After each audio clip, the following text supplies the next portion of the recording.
우리에게 주시는 하나님의 말씀은 사도행전 20장 17절부터 27절까지의 말씀 보겠습니다. 사도행전 20장 17절부터 27절까지의 말씀, 제가 가지고 있는 성경으로는 신약 223페이지에 있습니다. 우리 이 말씀을 함께 합독하여 봉독하도록 하겠습니다.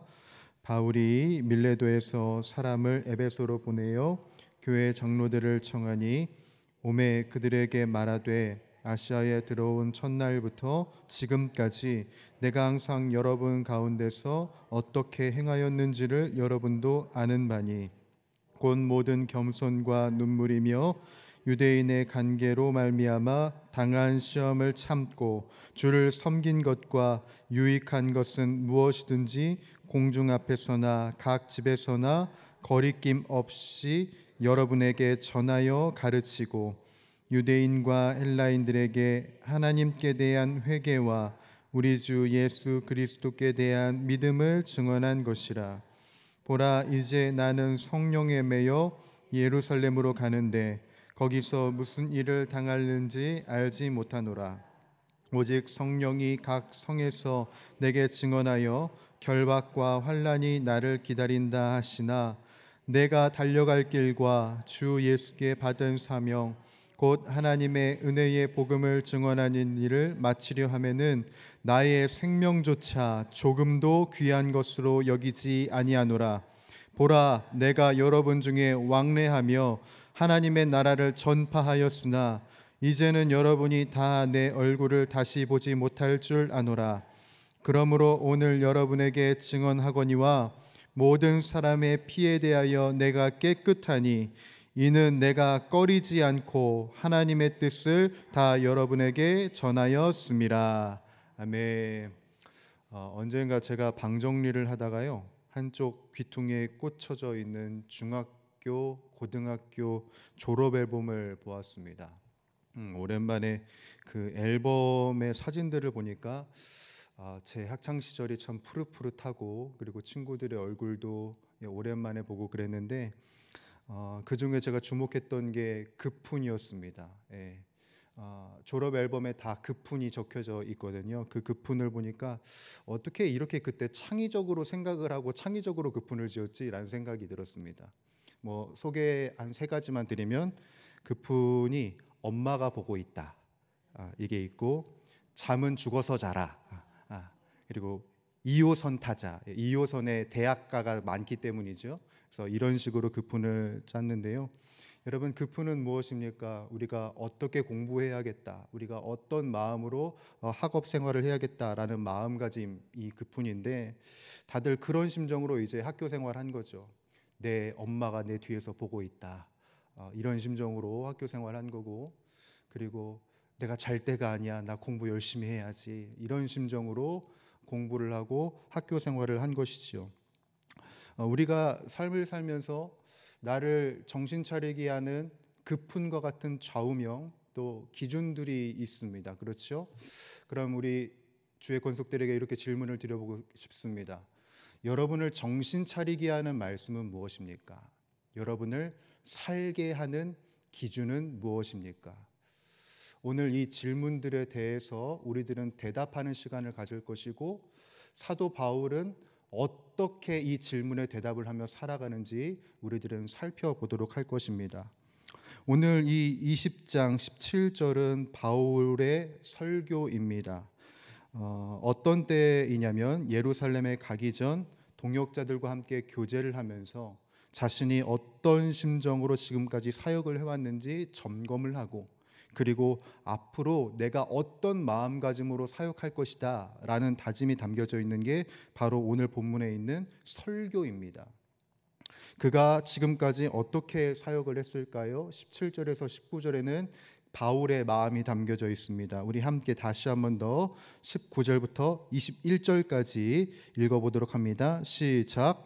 곧 모든 겸손과 눈물이며 유대인의 관계로 말미암아 당한 시험을 참고 주를 섬긴 것과 유익한 것은 무엇이든지 공중 앞에서나 각 집에서나 거리낌 없이 여러분에게 전하여 가르치고 유대인과 헬라인들에게 하나님께 대한 회개와 우리 주 예수 그리스도께 대한 믿음을 증언한 것이라. 아멘.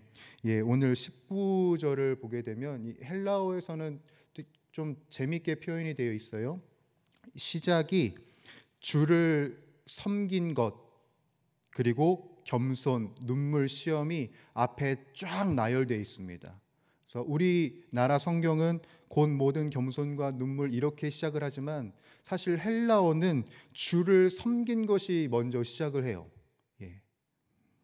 여러분, 바울의 삶을 보게 되면 주를 섬긴 것 때문에 얼마나 많은 눈물이 있었고 시험이 있었습니까? 그렇죠? 복음을 전하는 과정에서 자신을 인정하지 않는 그 수많은 사람들의 중상모략과 비난과 그리고 조롱으로 인해서 참 많은 괴로움을 당했어요.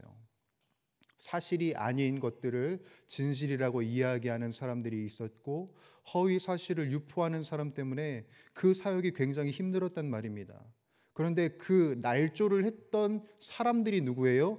자신의 동포예요. 자신이 함께 생활하고 몸담았던 그 유대인들이 허위 사실을 유포하고 사실이 아닌 것을 진실이라 이야기하고 자신을 비난하는, 다른 사람이 아니라 유대인이 하나님을 섬긴다고 하는 사람들이 사람들의 마음을 오염시키고 사람의 마음을 흔들게 하고 하나님께로 나아가는 그 길을 흔들게 했다라는 겁니다. 여러분, 그것만으로도 눈물이 나는 것이지요. 내 사랑하는 가족이, 나랑 함께 지내왔던 그 사람들이 나를 비난하고 나를 손가락질하고 나를 계속 깔아뭉개는 그 행동을 하게 되면 우리들은 자연스럽게 눈물이 날 수밖에 없는 것입니다. 그런 상황 속에서도 바울이 지켰던 것은 무엇이냐면, 여러분, 무엇이었죠? 주를 섬긴 것이었습니다. 주를 섬긴 것. 여기에서 겸손이 참 재미있는 표현이에요, 여러분. 겸손이 헬라어로 보게 되면 두 가지의 합성어가 합쳐진 말입니다. 짓눌린이라는 의미와 나 스스로를 위로 유지하다라는 마음이 합쳐져 가지고 겸손이 된 겁니다. 그래서 이 말의 의미는 뭐냐면, 내 마음을 짓눌린 상황 속에서도 주님께로 유지하다라는 의미가 바로 오늘 본문에 있는 겸손의 뜻이에요. 여러분, 우리가 삶을 살면서 참 많은 고난과 괴로움을 당할 때가 있습니다. 우리들이 주님의 일을 하면서 내 자신이 매도가 되고 내 자신이 비난을 당하는 상황이 찾아옵니다. 왜 그때가 없겠습니까? 당연히 찾아오죠. 그때 여러분들은 무엇을 붙들고 정신을 차리십니까? 무엇을 붙들고 살아가십니까? 무엇을 의지하여 계속해서 사역을 감당해 가십니까? 사도 바울은 낙담이 되는 그 상황 속에서도, 내 마음이 짓눌리는 그 상황 속에서도 변함없이 그 사역을 이어갑니다. 그 이유는 딱 하나입니다. 내가 초점을 맞추고 있는 분이 오직 주님 한 분이니까. 지금 내가 이 일을 하는 것, 내가 이 수모를 당하는 것, 내가 누구 때문에 이 고통을 감내하는지 주님이 아시니까. 바로 이 마음을 가지고 바울은 변함없이 살아가는 것이지요.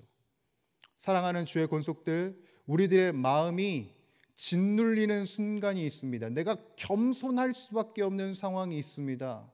내가 눈물을 흘릴 수밖에 없는 상황이 있고, 내가 시험을 당할 수밖에 없는 상황이 찾아옵니다. 그때도 변함없이 우리들의 기준은 주님이 되어주시기를 간절히 소원하고, 주님을 섬김으로 여러분들의 그 사역을, 여러분의 사명을 계속해서 감당해 나가시기를 주님의 이름으로 축복합니다.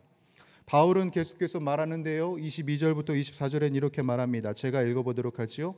보라, 이제 나는 성령에 매여 예루살렘으로 가는데 거기서 무슨 일을 당할는지 알지 못하노라. 오직 성령이 각 성에서 내게 증언하여 결박과 환난이 나를 기다린다 하시나, 내가 달려갈 길과 주 예수께 받은 사명 곧 하나님의 은혜의 복음을 증언하는 일을 마치려 하면은 나의 생명조차 조금도 귀한 것으로 여기지 아니하노라. 아멘. 이제 사도 바울이 자신의 앞에 있는 사역에 대해 언급하고 이야기를 합니다. 여기서 주목해 볼 표현은 여러분 22절에 있는 성령의 매여입니다. 이 본문을 매일 성경 묵상집에서는 이렇게 표현을 하더군요. 사도 바울은 수동적인 상황 속에서 누구보다 능동적으로 일했다라고 되어 있습니다. 여러분, 성령에 매였다는 것은 무엇을 의미합니까? 성령님의 이끄시는 대로 수동적으로 끌려갈 수밖에 없다는 것을 말합니다. 여러분, 예수님께서도 본격적으로 공생의 사역을 시작하기 전에 성령님의 이끌림에 의해서 광야로 들어가십니다. 그렇죠? 바울도 마찬가지죠. 바울의 모든 사역은 지금까지 자신이 원하는 대로 결정한 것이 없습니다. 능동적으로 뭔가를 선택하지 않았다는 거죠. 성령님의 이끄심대로 갔다는 거예요. 여러분, 사도행전 16장을 보게 되면 바울이 복음을 전하기 위해서 아시아로 들어가려고 했습니다. 그런데 누가 막았다고 하시지요? 성령이 막았다고 합니다. 여러분, 바울의 모든 사역은 다 이런 식이었습니다. 자신이 결정하지 않고 성령님의 이끄심대로 수동적으로 나아갈 수밖에 없었어요. 그런데 자신이 능동적으로 결정하지 못하는 그 상황 속에서, 수동적으로 끌려갈 수밖에 없는 그 상황 속에서 자신이 처한 그 자리, 그 위치, 그 상황, 사건 속에 누구보다 능동적으로 사역을 했던 겁니다. 꼭 이런 것입니다, 여러분. 예를 들면 남자들은 다 군대를 갑니다. 군대를 자원해서 가는 사람은 별로 없습니다.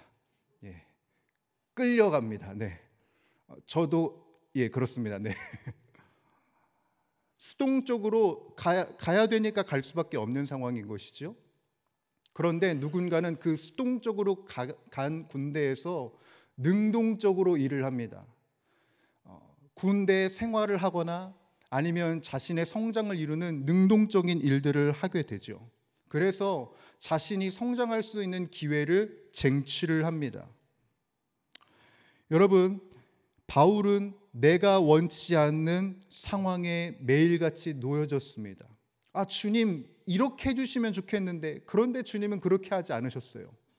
주님, 제가 이것을 원하는데, 그런데 주님은 그 원하는 대로 하지 않으셨어요. 주님이 원하시고 제시한 곳은 다른 곳, 다른 장소, 다른 사건이었습니다. 그럴지라도 바울은 무엇을 했냐? 그 상황과 수동적으로 놓여진 그 사건 속에서 능동적으로 주님의 복음을 전했다는 겁니다. 지금 바울이 이야기하고 있는 것은 무엇이냐? 내가 예루살렘으로 주님의 뜻대로 수동적으로 나아갈 수밖에 없지만, 그렇지만 나는 그곳에서도 능동적으로 주님의 복음을 전하리라. 내 상황과 사건이 내 마음과 내 뜻대로 주어지지 않았을지라도 그곳이 바로 주님께서 내게 주신 사역의 현장이고, 내가 믿음을 이루어야 할 사명의 현장이요, 내가 성숙해야 할 주 예수 그리스도께서 내게 주신 상황이라는 것을 지금 이야기하고 있는 것이죠. 이 명확한 기준 속에서 바울은 무엇을 하냐? 자신의 신앙을 세워가고 자신의 삶을 세워가고 자신의 모든 것을 주님께 드림이 되는 인생을 살았다는 것입니다. 사랑하는 주의 권속들, 바울은 짓눌리는 그 상황 속에서도, 내 마음이 짓눌려지는 그 상황 속에서도 변함없이 주님을 섬기는 초점을 맞췄습니다. 수동적으로 끌려갈 수밖에 없는 그 상황 속에서도 누구보다 능동적으로 신앙생활을 해냈습니다. 바울이 이렇게 살아갈 수 있었던 이유는 명확한 기준과 명확한 목표가 있었기 때문입니다.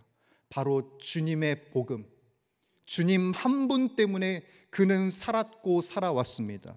자, 서두에 던졌던 질문을 다시 한 번 더 여러분들에게 던져보겠습니다. 여러분을 정신 차리게 하는 말씀은 무엇입니까? 여러분의 버팀목이 되는 기준은 무엇입니까? 이 시간 주님에게 부름받은 우리 주의 권속들이 살아가는 목표와 목적은 무엇입니까? 이 아침 그 목표와 그 기준을 온전히 찾아가는 시간이 되기를 간절히 소원하고, 주님의 은혜 안에서 우리 이 한날 그리고 영원에 이르기까지 주님을 바라보며 살아가는 저와 우리 용인영락교회의 모습이 되기를 주님의 이름으로 간절히 축원합니다. 기도하겠습니다. 사랑이 많으신 우리 주 하나님 아버지, 오늘도 우리들에게 주어지고 맡겨진 이 상황 속에서 주님을 바라보기 위해서 우리가 모였습니다. 하나님, 우리를 향하신 그 주님의 섭리를 밝히 알길 원하고 그 주님의 섭리로 인하여서 다시금 우리들이 힘을 내어 이 믿음의 여정을 담대히 걸어갈 수 있기를 간절히 소원합니다.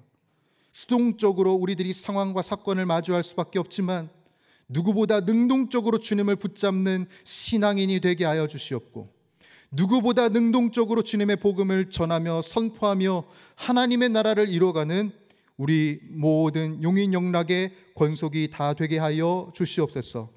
그렇게 우리를 살아가도록 힘주시고 능력 주실 주님 기대합니다.